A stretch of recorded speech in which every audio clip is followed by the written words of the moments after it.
What terrified you as a child? Growing up to be like I'm now. So anyone here familiar with the old Domino's pizza mascot, the Noid? Thing was fucking terrifying. Lightning, even though I lived in a part of the country that never had it. That episode of SpongeBob where SpongeBob draws himself and his drawings come to life traumatized me. This may sound ridiculous, but the big Mario faces that would appear at the beginning of Super Mario 64 and the Mario face that would appear with a red background after every game over, that was the scarier one. I really enjoyed playing this game, but this terrified my brother and I so much. I remember just running away from the TV, then it would pop up lol, or just mashing the start to make it go away fast.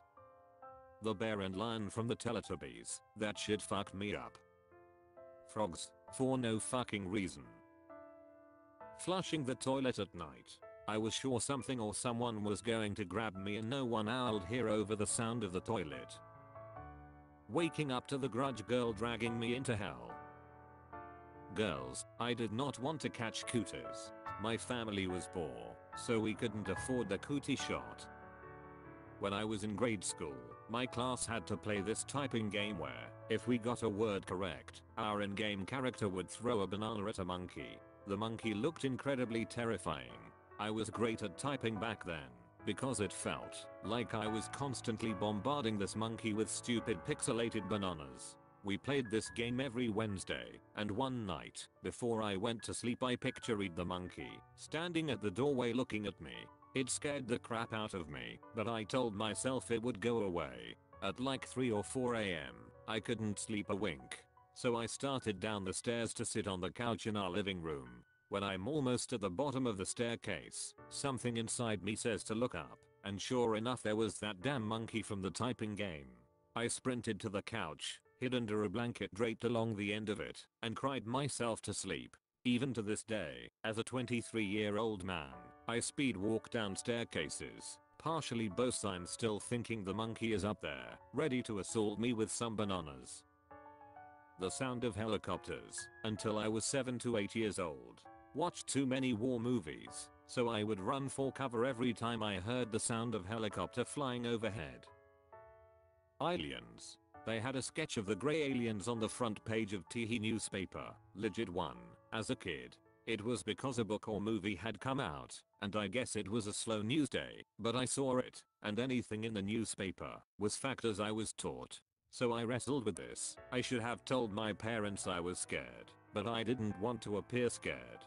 Then not long after, I couldn't sleep. My parents would let me listen to the AM radio I had. Flipping through, I stumbled onto Coast to Coast with Art Bell, where they talked seriously about aliens. For a little kid putting this all together, I was sure they were real and snatching people from their beds at night, and that could include me. I think it contributed to early insomnia. When I was very little, we had the Guinness Book of World Records. There was a page with the record holder for an African woman who had the largest plate in her lip. I was so terrified of it, my older sister would basically blackmail me by saying if I didn't do what she wanted, she would go in her room and get the picture of the lip lady. The thing in Sesame Street, where the first letter of a word was sitting on a wall up close and the rest of the word would creep up slowly from way behind, all the while a creepy voice would whisper the sound separately over and over until the letters met up, and they would say the whole word. I had to leave the room every time. There was this kids show called The Bear in the Big Blue House, and according to my mum, that nice friendly bear with a big smile on his face, who would sing songs and read stories, scared the shit out of me. Mummies, 100%. As a little kid, I saw an exhibit in a museum that projected the image of a skeleton with crossed arms over an Egyptian sarcophagus. In my wee kiddie mind, it was the mummy coming back to life, and that was it. Total terror of them from then on. To this day I find mummies to be completely fucking disgusting, terrifying, and just downright creepy. Ironically, I became a bioarchaeologist and probably ended up with one of the top 10 mummy handling jobs in the world. My colleagues knew of my disgust and fear and would often prank me with mummy parts fun times. I'm now a geneticist. That concludes this installment of r/AskReddit, and I hope you enjoyed. If you want to see more Reddit awesomeness, click on one of the videos above.